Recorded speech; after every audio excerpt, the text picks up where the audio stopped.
My message to our politicians is to just pass the stimulus checks.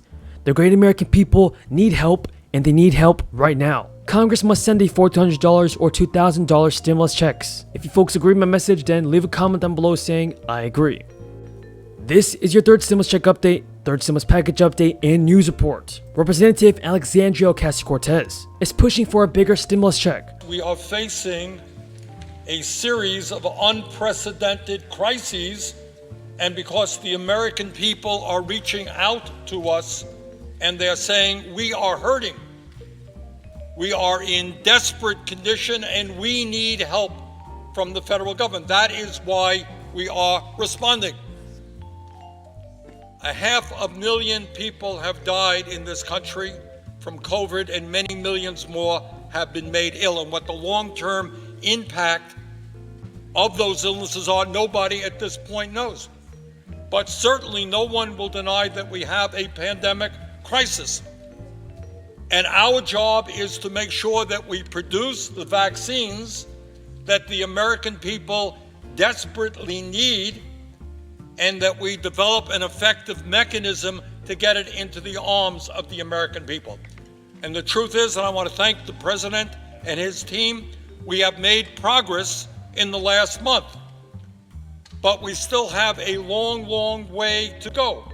And to produce the vaccines, to hire the people who will make sure that people get those vaccines, inject people with the vaccines, it's going to take money. Everybody in this Senate, and I assume in the country, wants our kids to get back to school. Well, you just can't open the schools unless they are safe. Parents are not going to send their kids back to those schools. Teachers are not going to teach. Child care workers are not going to provide the care that the little ones need. And you know what? To make those schoolrooms and school buildings safe is going to require resources. But for the sake of our children, we need to reopen the schools as quickly as possible and do it in a safe way. There is money in this bill, Senator Graham didn't mention it, to make sure that this coming summer, school districts all over this country have the resources to provide strong. Remember that Joe Biden has endorsed the proposal for quicker phase-outs for the $1,400 stimulus checks, and that will prevent people who earn higher incomes from getting a third direct payment. But AOC tweeted on Wednesday afternoon, conservative Dems have fought so the Biden administration sends fewer and less generous relief checks than the previous administration did. It's a move that makes little to no political sense or economic sense, and targets an element of relief that is most tangibly felt by everyday people. Lowering the income threshold is an own goal, according to Ocasio-Cortez. A few other progressives, everybody, have also voiced frustration over the stimulus check negotiation. The Senate may cast an initial vote on the $1.9 trillion relief package on Thursday. Now, everybody, tell me in the comments down below: should our third stimulus checks be more targeted towards people that need it the most? And do you support the third stimulus check? Tell me down in the comments. Representative Pramila Jayapal, chair of the House Progressive Caucus, said she wasn't pleased with smaller individual checks. They called the compromise deal Senate silliness. And Senator Graham says, why are we spending all of this money? And the answer is, we don't believe that children in America should go hungry. We don't believe that working people should be evicted from their apartments or lose their homes.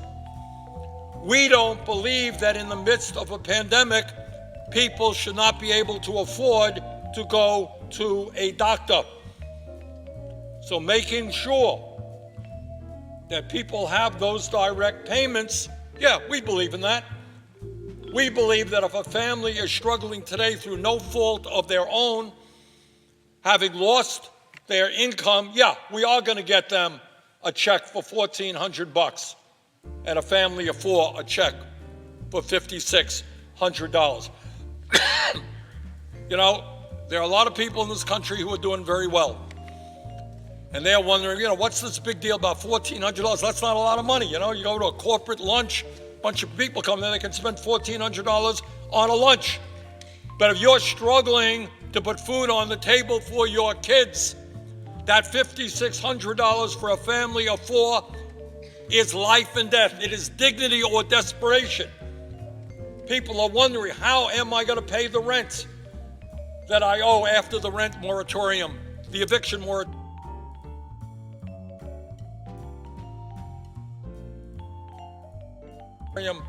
expires? How am I going to feed my kids? How am I going to take care of the basic necessities of life? So yes, we are providing $1,400 per working class family because that is desperately needed. So when the senator says, well, why are we spending all of this money? The answer is because we are living in the most difficult moment in the modern history of this country, and arguably even a more difficult moment than the Great Depression of the 1930s. People are hurting, and in a democratic society, government is supposed to respond to the people who sent us here. Now, I know that there is controversy, and Senator Graham raised this issue. J.F. Powell said Wednesday, "I don't like that this is being narrowed. I feel like the stimulus checks are the easiest, simplest, most popular proposal." The House approved the relief bill on Saturday, with higher eligibility caps for individuals and couples, maintaining the same income thresholds from earlier packages. But moderate Senate Democrats pushed Joe Biden to narrow eligibility in recent days. This is part of an effort to target relief checks to the Americans that need it the most. Individuals making $75,000 and under are set to receive the full check, but those earning $80,000 and above would no longer qualify.